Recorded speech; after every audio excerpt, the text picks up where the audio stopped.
Assalamualaikum warahmatullahi wabarakatuh. Sekarang saya berada di Dinas Perpustakaan dan Kearsipan Kabupaten Rekang. Bersama saya sudah ada Bang Irsan, biasa saya panggil Kanda Irsan. Beliau adalah pustakawan di Dinas Perpustakaan dan Kearsipan Kabupaten Rekang, sekaligus juga menjadi pustakawan terbaik Sulawesi Selatan tahun 2019.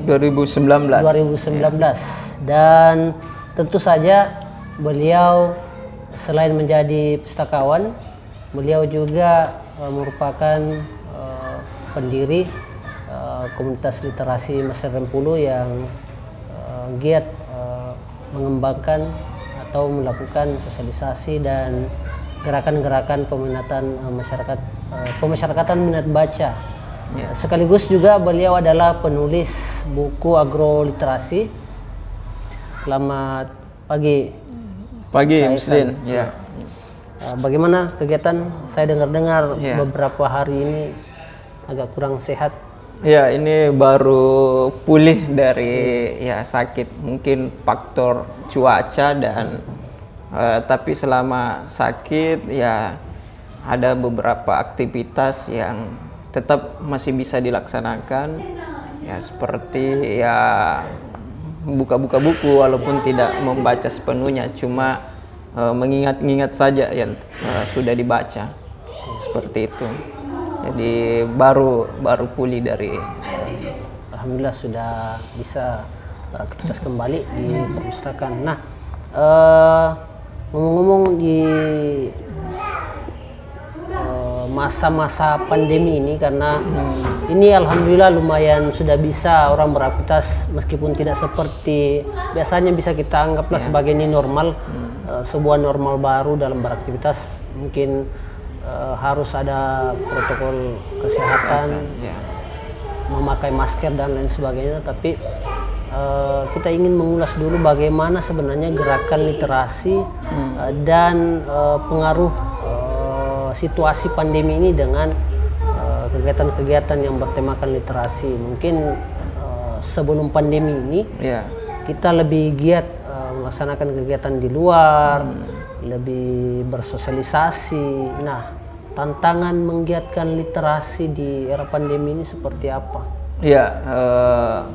Memang kalau untuk saat ini kita tahu bahwa pandemi itu menghalangi kita untuk bertemu, tetapi tidak menghalangi kita untuk berbagi pengetahuan, karena saluran pengetahuan itu bisa kita dapatkan di berbagai medium, diantaranya lewat seperti ini, video, lewat blog, lewat tulisan tentunya. Jadi selama pandemi ini saluran lewat video itu kita gunakan untuk berbagi, dan aktivitas literasi sebetulnya memang kedepannya juga diharapkan berkembang di dunia digital, karena kalau dulu orang kan berupaya mengajak agar literasi media, literasi digital itu bisa dimiliki. Dengan kondisi seperti saat ini, mau tidak mau kita harus beradaptasi, dan saya kira justru saat ini menunjukkan substansi juga di dalam berliterasi, karena yang kita ingin capai adalah pengetahuan itu, dan pengetahuan itu bisa diperoleh lewat video, lewat diskusi virtual, dan ini bisa dilakukan di mana saja. Dan di samping memang kita menjaga diri, diri tetap produktif di rumah. Jadi literasi untuk saat ini di masa pandemi memang disiasati dengan cara-cara yang kreatif, dengan menggunakan berbagai media yang bisa diakses secara digital. Nah, kalau untuk pertemuan-pertemuan langsung, karena saat ini kita sudah diarahkan menuju normal baru, tentu ya harus mengikuti protokol kesehatan seperti yang kita sampaikan tadi, menggunakan masker dan berbagai protokol yang lain. Tentu saja kita tetap akan melakukan hal itu, ya. Tetapi kebiasaan baru yang seperti tadi saya sebutkan harus kita ikuti, karena jangan sampai justru dengan kegiatan literasi yang mempertemukan banyak orang itu malah menjadi salah satu penyebaran, ya, salah satu bentuk penyebaran dari virus. Jadi buku seperti ini memang bisa saja menjadi media, menjadi penghubung, ya, penyebaran dari virus. Jadi kita juga makanya memfasilitasi masyarakat Enrekan dengan perpustakaan digital. Ada namanya Enrekan dan juga ada e-Pusda, itu bisa diakses lewat HP, lewat komputer. Jadi itu yang bisa kita kerjakan saat ini selama pandemi ini. Selama pandemi, ya. Saya tertarik mengetahui soal intensitas atau kesempatan berliterasi di dunia digital. Nah, saya pikir sebelum pandemi kita merasa orang dengan tanpa biaya bisa mengakses informasi sebanyak mungkin dengan cara menuju ke perpustakaan, mengambil buku, meminjam buku, membaca beberapa informasi secara gratis. Nah, tetapi intensitas yang saya maksud tadi, akankah banyak mempengaruhi orang untuk minat membaca? Karena kita tahu untuk mengakses konten-konten digital atau informasi berbasis digital tentu tidak gratis. Platformnya mungkin gratis untuk diakses, tetapi untuk butuh kuota, ya. Butuh kuota untuk mengakses informasi seperti itu. Beda mungkin ketika anak-anak pun tidak dapat buku di perpustakaan, atau pengunjung pemustaka tidak mendapatkan buku, kan perpustakaan juga memberikan layanan untuk mengakses secara daring. Tetapi ini semua tidak bisa dilakukan secara penuh di perpustakaan lewat rumah, ya. Tentu mungkin kendalanya adalah di faktor itu tadi, biaya untuk mengakses informasi. Ya, memang kalau berbicara perpustakaan digital untuk mengaksesnya, ya, yang pertama tentu masyarakat harus punya perangkat, punya perangkat untuk itu. Dan berbicara mengenai perangkat teknologi informasi atau anggaplah smartphone, itu belum semua dimiliki oleh kalangan masyarakat kita. Contoh misalnya pelajar yang selama ini diarahkan untuk mengakses informasi lewat TV, mengerjakan soal lewat HP, itu kan di kenyataannya banyak yang belum bisa karena belum memiliki perangkat itu. Demikian halnya layanan perpustakaan digital ini. Makanya memang sangat penting juga adanya ruang-ruang baca yang menyediakan akses internet komputer gratis yang di dalamnya tertanam aplikasi-aplikasi sebagai perpanjangan tangan. Nah, karena kita ada di perpustakaan daerah di ibu kota kabupaten, tentu aksesnya hanya terbatas di kota Enrekan. Nah, untuk di desa-desa, misalnya di masyarakat desa, siswa itu tidak punya perangkat. Nah, perpustakaan desa bisa memfasilitasi hal itu dengan menyediakan komputer dan internet gratis, sehingga itu bisa menjadi solusi. Karena ya memang kita sadari bahwa belum semua orang punya perangkat.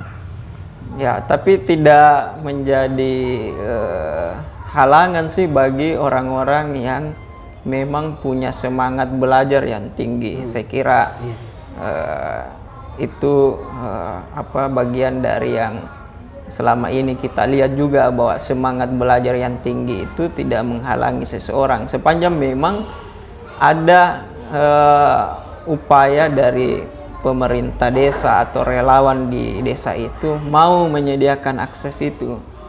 Karena walaupun semangat tinggi orang untuk mengakses bacaan itu ada, tapi kalau tidak ada ruangnya ya itu tentu saja sulit. Atau paling tidak orang-orang yang memiliki perangkat informasi yang cukup, misalnya karena dia punya 2 komputer di rumahnya atau 2 HP dan kebetulan tetangganya mau berbagi, ya saya kira itu bisa menjadi solusi, tapi ya itu tergantung dari karakter dari masyarakat itu.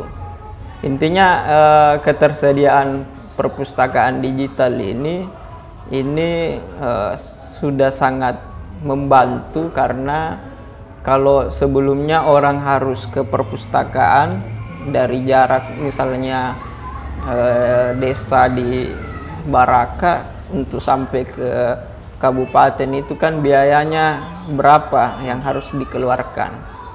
Nah, memang ada sih pengeluaran juga melalui HP ya lewat kota, tapi kalau ada ruang yang disediakan di desa saya kira itu sangat akan membantu untuk ini ya. Apalagi sebetulnya kalau di sekolah kayaknya ada bantuan untuk ini ya, pembeli kota. Iya, di beberapa sekolah sih ada. Ya. Itu bisa juga jadi solusi, walaupun memang masih kompleks masalahnya untuk saat ini. Kita hanya berusaha menyediakan akses itu, dan ya tentu saja di pihak-pihak tertentu juga memikirkan bagaimana setiap orang punya perangkat untuk mengakses itu. Kalau perlu kita bikin semacam radio pengetahuan juga. Kalau misalnya mereka tidak punya perangkat HP, smartphone, ya mungkin radio bisa menjadi saluran alternatif. Jadi radio ini kan mungkin masih murah, dan kalau bisa ada semacam bantuan-bantuan sosial juga yang berupa bantuannya itu akses pengetahuan radio. Tidak usah dibelikan HP, tapi misalnya kasih radio ya. Nanti pada saat anak ini misalnya berangkat dengan orang tuanya ke kebun sambil membantu, sembari juga mereka mendengar siaran pengetahuan dari radio itu. Karena orang yang bekerja sambil mendengar itu kan bisa dilakukan secara bersamaan. Itu kalau artinya aktivitas masih bisa dilakukan sembari mendengarkan. Beda ketika kita membaca langsung, mungkin ada aktivitas yang tidak bisa kita lakukan ketika membaca. Iya, makanya saya bilang di masa pandemi ini juga menunjukkan kita bahwa substansi pekerjaan kita misalnya selaku pustakawan ialah berbagi pengetahuan, dan berbagi pengetahuan itu salurannya tidak hanya lewat membaca buku, tetapi lewat video, lewat audio ya. Jadi yang pasti bahwa orang itu memperoleh ilmu, memperoleh informasi yang bisa digunakan untuk aktivitasnya, termasuk para pelajar. Apalagi sekarang zamannya multimedia, jadi itu ya menjadi substansi, menunjukkan jalan bahwa sebetulnya banyak cara untuk mendapatkan pengetahuan. Banyak medium. Bagaimana menurut kita ketika desa memanfaatkan fungsi-fungsinya tadi? Kita tahu ada perpustakaan desa. Nah, saya teringat tadi ketika beberapa siswa, saya baca beberapa keluhan orang tua siswa betapa sulitnya belajar di rumah di masa pandemi ini, harus memiliki perangkat tadi, memiliki kuota tentunya. Tetapi apakah memungkinkan ketika perpustakaan desa ini dimaksimalkan, orang tua bisa mengajak anaknya belajar di perpustakaan desa menggunakan akses internet? Karena ya kita tahu bersama bahwa ya lebih menjangkau masyarakat yang mungkin tidak bisa mengakses jaringan dan harus pula menyediakan perangkat seperti itu. Iya, makanya tadi sebagai perpanjangan dari layanan, jadi dan juga ini bagian dari upaya melakukan pemerataan informasi, maka tentu kita harus mendorong desa. Jadi dalam kondisi seperti saat ini, informasi itu juga menjadi kebutuhan dasar manusia. Dan itu harus disadari oleh semua orang. Makanya untuk itulah sebetulnya kita perlu mendorong di desa untuk memahami bahwa informasi ini sudah menjadi kebutuhan dasar manusia. Dan ini yang perlu juga difasilitasi oleh desa. Karena misalnya untuk mengetahui bagaimana pencegahan COVID, tentu butuh informasi, walaupun informasi ini memiliki dua sisi. Ketika suatu wilayah mendapatkan atau orang terlalu banyak mendapatkan informasi, itu kan membuat juga mereka jadi bingung. Tetapi disinilah juga penting untuk membekali mereka kemampuan literasi informasi. Jadi di samping kita menyediakan akses informasi, juga masyarakat kita dibekali dengan literasi informasi, dan itu sejalan. Tapi yang paling penting terlebih dahulu ya siapkan akses internet itu, dan ini bisa menjadi bagian dari layanan perpustakaan di desa, karena memang perpustakaan itu adalah institusi yang memberikan layanan informasi. Dan menurut saya ini yang harusnya kedepannya bisa dilakukan.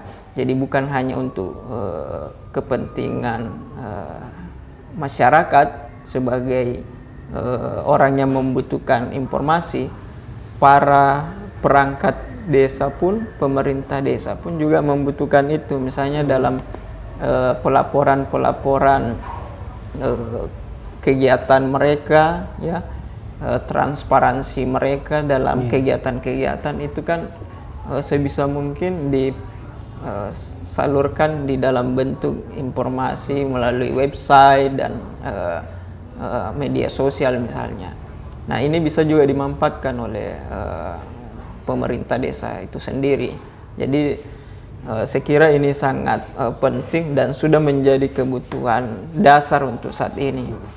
Kita sudah ada di era informasi, jadi internet juga menjadi salah satu kebutuhan dasar. Dan di masa pandemi ini saya kira orang mulai sadar bahwa untuk berkomunikasi tanpa harus berhubungan itu bisa dilakukan melalui internet. Saya kira begitu. Dan bukan bantuan sembako saja yang memang harus kita upayakan. Bantuan akses informasi itu juga sangat penting. Anak-anak pelajar yang tidak bisa lagi ke sekolah, tapi dengan tersedianya layanan itu di perpustakaan desa, itu akan sangat membantu. Dan juga bagi pegiat literasi atau orang-orang yang memiliki ruang baca, itu bisa menjadi bagian dari pelayan informasi, ya.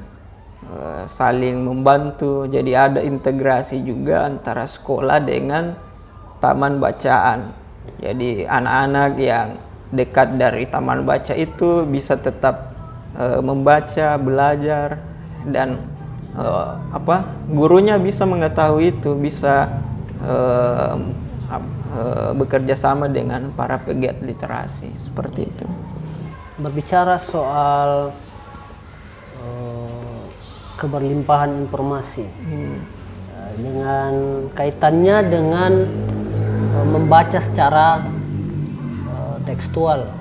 Seperti kita tahu, setiap hari informasi berseliweran di mana-mana. Sementara di masa pandemi, kesempatan kita untuk beraktivitas di luar rumah kan terbatas.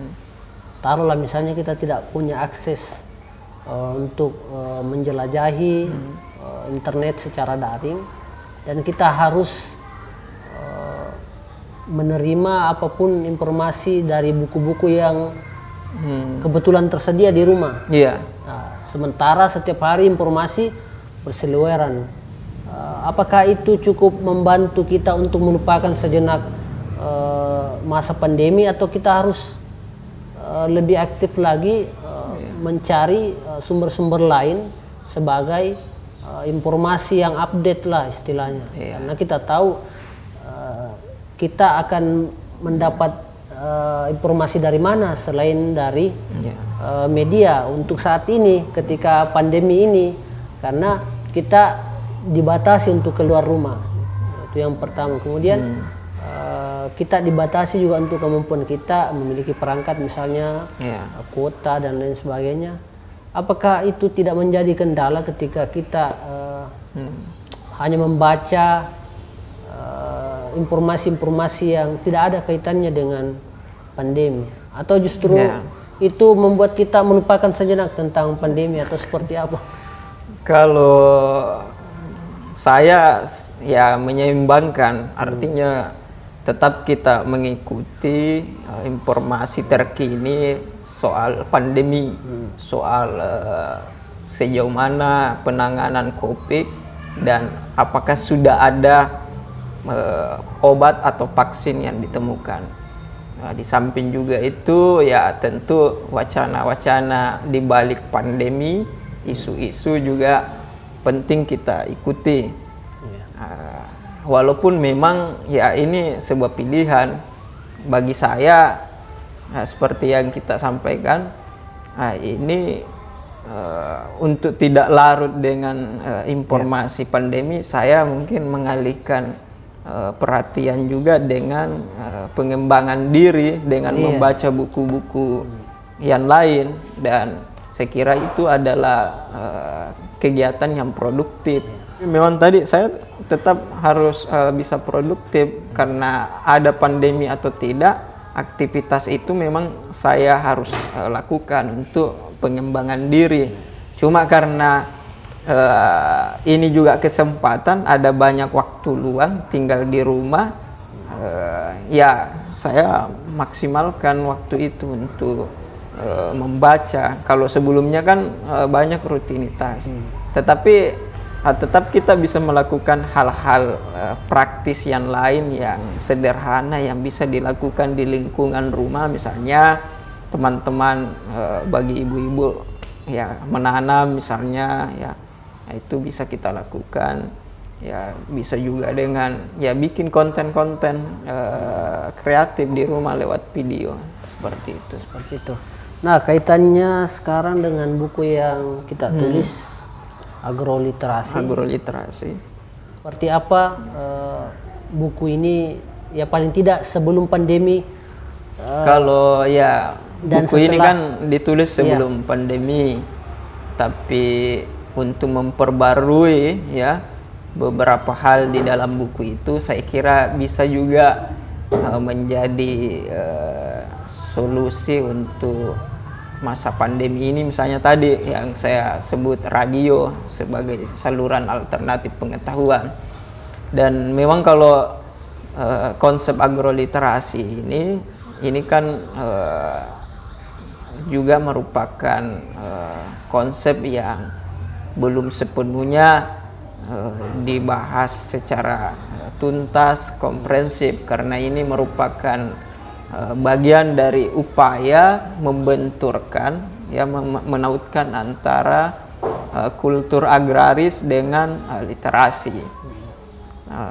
Jadi bagaimana kehidupan di masyarakat agraris yang selama ini tertanam stigmanya orang hanya diisi dengan aktivitas yang lebih ke fisik, habis waktu mereka dengan kegiatan bertani. Juga kita punya kesempatan untuk menyediakan mereka ruang untuk memperoleh pengetahuan, memperoleh informasi. Karena menurut saya adalah hak setiap orang untuk memperoleh informasi dan pengetahuan dan juga belajar. Jadi sangat penting di masyarakat agraris juga mendapatkan ruang itu. Makanya ini kita mau pertautkan, dan memang kita yakin bahwa pengetahuan ini merupakan kekuatan untuk melakukan perubahan, membuat petani-petani lebih berdaya. Paling tidak informasi yang mereka peroleh itu adalah informasi yang sifatnya terapan. Jadi memang konsep ini agroliterasi lebih mengajak para pegiat literasi untuk memasuki kultur agraris, bagaimana kita mengajak mereka di samping tetap produktif bertani, mereka juga tetap punya waktu untuk belajar, untuk memperbarui keterampilan mereka. Dan perpustakaan, ruang baca harus menjadi inklusif di sini, harus bisa membaca kebutuhan-kebutuhan dari masyarakat setempat. Dan agroliterasi ini juga berbicara bagaimana kehidupan agraris itu dibekali dengan kemampuan-kemampuan yang sifatnya dihubungkan dengan pengetahuan teks dengan pengetahuan lokal. Jadi dua hal itu dipertemukan di situ. Jadi tidak melupakan pengetahuan lokal mereka, tetapi mengelaborasi pengetahuan yang mereka peroleh dari buku, dari teks, dari karya ilmiah. Jadi itu yang kita ingin upayakan di dalam konsep ini. Secara praktis tentu ini akan menjadi motivasi saya untuk melakukan hal itu. Walaupun memang sebagai seorang pustakawan saya menyadari bahwa untuk menjalani dua hal itu tentu tidaklah bisa secara maksimal, tidaklah bisa seperti itu. Saya juga melihat buku yang ditulis oleh Kanda Irsan ini secara tidak langsung menjawab beberapa persoalan terkait situasi sekarang ini, tentu dengan ulasan-ulasan yang ada di dalam buku ini. Karena di dalam buku ini ada beberapa bagian yang mengulas beberapa hal, termasuk tentang radio buku tadi yang didirikan oleh Muhyiddin M. Dahlan, fungsinya, kemudian literasi digital, kemudian juga peran perpustakaan, seperti itu. Nah, buku ini akan kita bahas di video-video selanjutnya di kesempatan yang lain, karena saya pikir banyak hal yang tentu berbeda ditulis dalam buku ini, tetapi muaranya sama. Semua berbicara tentang pentingnya literasi di beberapa perspektif, di beberapa ulasan, di beberapa wacana. Itu Bang Irsan selalu mengaitkan peran literasi di situ. Tetapi akan kita bahas di kesempatan yang lain. Mudah-mudahan Bang Irsan ada waktunya. Nah, di kesempatan lain juga kita upayakan membahas sebuah buku yang baru saja dituntaskan oleh Kak Irsan, mungkin akan dituntaskan kedua kalinya. A Whole New Mind. Ya, sebuah buku dari Daniel Pink, Whole New Mind. Bisa diceritakan sedikit bagaimana Kak Irsan melihat apa yang Daniel Pink sampaikan dan kaitannya ketika dikaitkan dengan situasi pandemi saat ini. Di masa pandemi saya membaca buku ini, A Whole New Mind. Jadi ini buku semacam ajakan baru dalam era seperti saat ini, di mana kognitif, kemampuan berpikir atau penggunaan otak kiri itu lebih dominan. Para pekerja informatif itu lebih dominan menggunakan otak kiri. Itu rupanya ya sudah sangat banyak ya, bahkan di Asia sendiri katanya di dalam sini ini rata-rata menggunakan kemampuan otak kiri. Dan di sini sebetulnya dijelaskan bahwa pemikiran yang disampaikan oleh Daniel Pink ini kedepannya masa depan itu akan dimiliki oleh para pekerja atau orang-orang yang menggunakan otak kanan. Tetap menggunakan otak kiri, tapi otak kanan kedepannya mungkin akan lebih menjadi hal yang menentukan di masa depan, karena orang-orang yang menggunakan otak kanan ini lebih bagaimana dia mempunyai jiwa seni ya, kreativitasnya tinggi, dan mungkin dalam hal ekonomi kreatif dibutuhkan ya banyak otak-otak kanan, bagaimana membuat desain, orang-orang memiliki lebih banyak empati, terutama di masa pandemi seperti ini. Ya, termasuk di masa pandemi. Jadi kreativitas, sisi-sisi yang lebih humanis ya, itu mungkin akan sangat berguna untuk kedepannya, termasuk di masa pandemi ini. Jadi ada katanya 6 indera yang dituliskan di dalam buku ini ya, mulai dari desain, cerita, simfoni, empati, bermain, dan arti. Nah, ini hal-hal yang dasar yang sebetulnya menjadi faktor bagi orang-orang yang ingin mengasah kemampuan otak kanannya.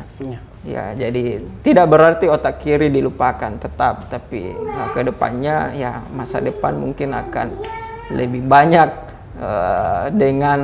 diisi dengan kemampuan otak kanan.